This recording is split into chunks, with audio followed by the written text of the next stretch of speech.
ಮನದ ಮೈಲಿಗೆಯ ತೊಳೆಯಬೇಕಾದರೆ ಕೂಡಲ ಚೆನ್ನ ಸಂಗನ ಶರಣರ ಅನುಭವ ಮಾಡುವುದು ಅಂತ ಹೇಳ್ತಾರೆ. ಮಂಡೆನ ತಲೆ ಕೊಳಕಾಗುತ್ತೆ, ಕೂದಲು ಕೊಳಕಾಗುತ್ತೆ. ಕೊಳಕಾದಾಗ ಏನ್ ಮಾಡ್ತೀವಿ? ಮಹಾಮಜ್ಜನ ಮಾಡ್ತೀವಿ. ಮಹಾಮಜ್ಜನ ಅಂದ್ರೆ ಗೊತ್ತಲ್ಲ, ತಲೆಯಿಂದ ಸ್ನಾನ ಮಾಡಿದ್ರೆ ಅದು ಮಹಾಮಜ್ಜನ ಅಂತ. ಮಹಾಮಸ್ತಕಾಭಿಷೇಕ ಅಂತ ಕರೀತಾರಲ್ಲ, ಅದೇನು ತಲೆಯಿಂದ ಸ್ನಾನ ಮಾಡಿಸಿದ್ರೆ ಅದು ಮಹಾಮಜ್ಜನ ಅಂತ ಆಗ್ತೀವಿ. ವಸ್ತ್ರ ಮಾಸಿದರೆ ಬಟ್ಟೆ ಕೊಳಕಾಗುತ್ತೆ, ಮಡಿವಾಳರಿಗೆ ಕೊಡ್ತೀವಿ, ಅದು ನಾವೇ ಸ್ವಚ್ಛ ಮಾಡ್ಕೊಳ್ತೀವಿ. ಆದ್ರೆ ಮನಸ್ಸಿಗೂ ಮೈಲಿಗೆ ಆಗುತ್ತಲ್ಲ. ಯಾಕೆ? ಕೆಟ್ಟ ಅಂಶಗಳನ್ನ ಕೇಳ್ತೀವಿ, ಕೆಟ್ಟ ಅಂಶಗಳನ್ನ ನೋಡ್ತೀವಿ. ನೋಡಿದಾಗ ಏನಾಗುತ್ತೆ? ಮನಸ್ಸು ಮೈಲಿಗೆ ಆಗುತ್ತೆ. ಆ ಮನದ ಮೈಲಿಗೆಯ ತೊಳೆಯಬೇಕಾದರೆ ಕೂಡಲ ಚೆನ್ನ ಸಂಗನ ಶರಣರ ಅನುಭವ ಮಾಡುವುದು. ಇವತ್ತು 20 ಜನರು ವಚನವನ್ನ ಹೇಳಿದ್ದೀರಾ. ಆ ವಚನಗಳನ್ನ ಹೇಳೋದ್ರ ಮುಖಾಂತರ ಮನದಲ್ಲಿದ್ದಂತಹ ಮೈಲಿಗೆ ಏನಾಗಿದೆ? ಹೋಗಿದೆ. ಇದೇ ಕರ್ತಾರನ ಕಮ್ಮಟ. ಮರ್ತ್ಯಲೋಕ ಎಂಬುದು ಕರ್ತಾರನ ಕಮ್ಮಟ. ನಾವು ಮನದ ಮೈಲಿಗೆಯನ್ನ ಹೋಗ್ಲಾಡಿಸ್ಕೊಂಡು ಇಲ್ಲಿ ಸಲ್ರೆ ನಾವೆಲ್ಲಿ ಸಲ್ತೀವಿ? ಅಲ್ಲಿ ಸಲ್ತೀವಿ. ಕೆಲವರು ಅಂತಾರೆ, ಇಲ್ಲಿ ಒಳ್ಳೆ ಕೆಲಸವನ್ನ ಮಾಡಿದ್ರೆ ಸ್ವರ್ಗಕ್ಕೆ ಹೋಗ್ತೀವಿ, ಕೆಟ್ಟ ಕೆಲಸ ಮಾಡಿದ್ರೆ ನರಕಕ್ಕೆ ಹೋಗ್ತೀವಿ ಅಂತ. ನಿಜಾನಾ? ನಿಜಾನಾ? ಗೊತ್ತಿಲ್ಲ ಅಲ್ಲ, ಗೊತ್ತಿಲ್ಲ. ಆದ್ರೆ ನಮ್ಮ ಶರಣರು ಈ ಒಂದು ಅಂಶವನ್ನು ಅಲ್ಲಗೆಳಿತಾರೆ. ಯಾವುದು ಸ್ವರ್ಗ ಯಾವುದು ನರಕ ಅನ್ನೋದನ್ನ ಹೇಳ್ತಾರೆ ಬಸವಣ್ಣವರು. ದೇವಲೋಕ ಮರ್ತ್ಯಲೋಕವೆಂಬುದು ಬೇರಿಲ್ಲ ಕಾಣಿರೋ, ಸತ್ಯವ ನುಡಿಯುವುದೇ ದೇವಲೋಕ, ಮಿಥ್ಯವ ನುಡಿಯುವುದೇ ಮರ್ತ್ಯಲೋಕ, ಆಚಾರವೇ ಸ್ವರ್ಗ ಅನಾಚಾರವೇ ನರಕ, ಕೂಡಲ ಸಂಗಮ ದೇವ ನೀವೇ ಪ್ರಮಾಣು ಅಂತ ಕರೀತಾರೆ. ಮರ್ತ್ಯಲೋಕ, ದೇವಲೋಕ ಮರ್ತ್ಯಲೋಕ ಬೇರೆ ಯಾವುದಿಲ್ಲ ಕಣಪ್ಪ. ಸತ್ಯವ ನುಡಿಯುವುದೇ ದೇವಲೋಕ. 20 ಜನ ಬಂದು ಒಂದು ಸ್ಲಿಪ್ ಅನ್ನ ಹಿಡ್ಕೊಂಡು ನೋಡ್ಕೊಳ್ಳದೇನೋ ತುಂಬಾ ನಿರರ್ಗಳವಾಗಿ ವಚನವನ್ನ ಹೇಳಿದ್ದೀರಾ. ಅಂದ್ರೆ ಆ ನುಡಿಗಳೇನು?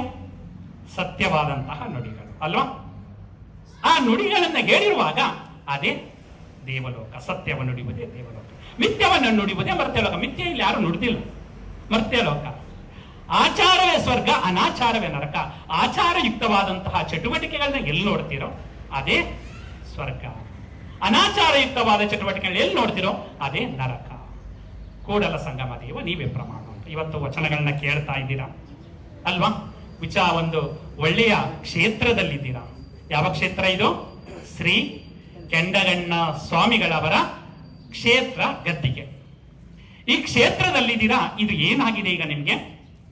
ದೇವಲೋಕ ಆಗಿದೆ. ನೀವೆಲ್ಲಿದ್ದೀರಾ? ಸ್ವರ್ಗದಲ್ಲಿದ್ದೀರಾ ಅನ್ನೋ ಕಲ್ಪನೆ ಇರಬೇಕು ಅಲ್ವಾ?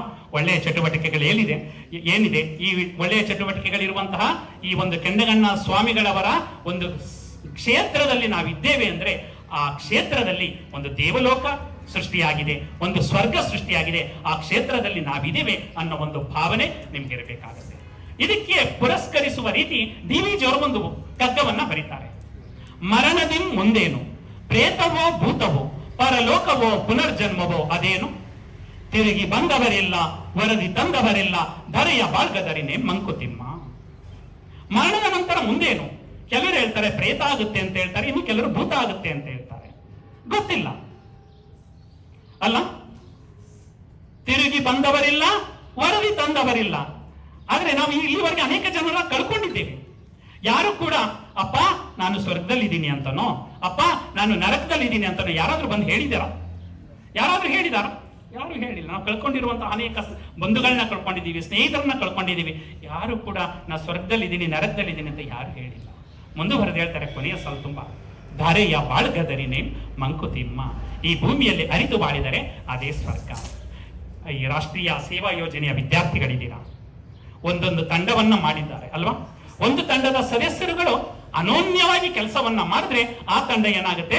ಒಂದು ವಿಶಿಷ್ಟವಾಗಿ ಏನಾಗುತ್ತೆ? ಹೊರಹೊಮ್ಮತ್ತೆ. ಅಂದ್ರೆ ಅಲ್ಲಿ ಅಭಿಪ್ರಾಯಗಳನ್ನ ಹಂಚಿಕೊಂಡು ಸಹೃದಯತೆ ರೂಪುಗೊಂಡು ಆ ಕಾರ್ಯಕ್ರಮಗಳನ್ನ ನಡೆಸಿದ್ರೆ ಅದು ಒಂದು ವಿಶೇಷವಾದಂತಹ ಒಂದು ತಂಡವಾಗಿ ರೂಪುಗೊಳ್ಳುತ್ತೆ. ಎಲ್ಲ ಅರಿತು ಬಾಳುವಂಥದ್ದು ಈ ರಾಷ್ಟ್ರೀಯ ಸೇವೆ ಯೋಜನೆ ಅಲ್ವಾ?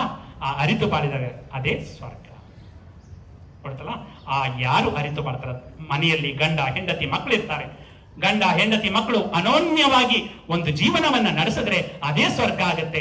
ಗಂಡನ್ ಕಂಡ್ರೆ ಹೆಂಡತಿಗಾಗಲ್ಲ, ಹೆಂಡತಿ ಕಂಡ್ರೆ ಗಂಡನ್ಗಾಗೋದಿಲ್ಲ ಅಂದ್ರೆ ಅದೇ ನರಕ. ಗೊತ್ತಾಯ್ತಲ್ಲ?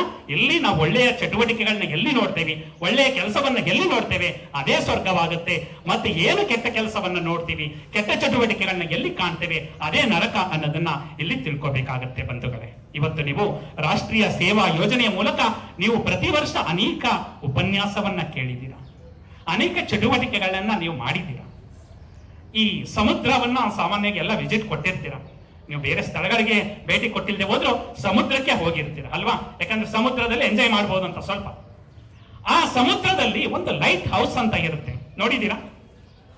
ಎತ್ತರವಾದ ಕಂಬ. ಆ ಕಂಬದ ಮೇಲೆ 24 ಗಂಟೆ ಅಲ್ಲ, ಆ ರಾತ್ರಿಯ ಸಮಯದಲ್ಲಿ ಸಂಜೆ 6 ಗಂಟೆಯಿಂದ ಸ್ಟಾರ್ಟ್ ಆಗಿ ಬೆಳಗ್ಗಿನ 6 ಗಂಟೆವರೆಗೂ ಕೂಡ ಒಂದು ಜ್ಯೋತಿ ಬೆಳಗ್ತಾ ಇರುತ್ತೆ. ಎತ್ತರವಾದ ಕಂಬದ ಮೇಲೆ ಆ ಲೈಟ್ ಬೆಳಗ್ತಾ ಇರುತ್ತೆ. ಅದನ್ನು ಏನಂತ ಕರಿತೀವಿ? ಲೈಟ್ ಹೌಸ್ ಅಂತ ಕರಿತೀವಿ. ಯಾಕೆ ಆ ಲೈಟ್ ಹೌಸ್ ಅನ್ನ ಇಟ್ಟಿರ್ತಾರೆ ಅಂದ್ರೆ, ಸಮುದ್ರದಲ್ಲಿ ದೋಣಿಗಳು ಪಯಣವನ್ನ ಮಾಡ್ತಾ ಇರ್ತವೆ. ಪಯಣ ಮಾಡುವಾಗ ಅಲೆಗಳ ಒಂದು ಹೊಡೆತಕ್ಕೆ ಸಿಕ್ಕಿ ಆ ದೋಣಿಗಳ ಒಂದು ಮಾರ್ಗ ಏನಾಗುತ್ತೆ, ಬದಲಾಗ್ಬಿಡುತ್ತೆ. ಆ ಬದಲಾದ ಮಾರ್ಗವನ್ನ ಅನುಸರಿಸಿ ಅವರು ಹೋದ್ರೆ ಅವರು ಬೇರೆ ಬೇರೆ ದಾರಿಗೆ ಹೋಗ್ಬಿಡ್ತಾರೆ, ಬೇರೆ ಮಾರ್ಗಕ್ಕೆ ಹೋಗ್ಬಿಡ್ತಾರೆ. ಆಗ ಅವರು ಎಲ್ಲಾದ್ರೂ ಮಾರ್ಗ ಬದಲಾವಣೆ ಆದಾಗ ಅವರು ಲೈಟ್ ಹೌಸ್ ಅನ್ನು ನೋಡ್ತಾರೆ. ಆ ಲೈಟ್ ಹೌಸ್ ಎಲ್ಲಿದೆ, ಅಲ್ಲಿದೆ ನಮ್ಮ ತೀರ ಅಂತ ಹೇಳಿ ಆ ಲೈಟ್ ಹೌಸ್ ಅನ್ನ ದಾರಿಯನ್ನ ಹಿಡಿದುಕೊಂಡು ಬಂದು ಅವರು ತೀರವನ್ನ ತಲುಪ್ತವೆ. ಹಂಗೆ ರಾಷ್ಟ್ರೀಯ ಸೇವಾ ಯೋಜನೆ ನಿಮಗೆ ಒಂದು ರೀತಿ ಲೈಟ್ ಹೌಸ್ ಇದ್ದಂಗೆ ಅಲ್ಲ? ಅಂತಹ ಒಂದು ಲೈಟ್ ಹೌಸ್ ರಾಷ್ಟ್ರೀಯ ಸೇವಾ ಯೋಜನೆ ಒಳ್ಳೆಯ ಅಂಶಗಳನ್ನ ಕಲ್ತಿದ್ದೀರ ಅಲ್ಲ? ಒಳ್ಳೆಯ ಚಟುವಟಿಕೆಗಳನ್ನ ಕಲ್ತಿದ್ದೀರ.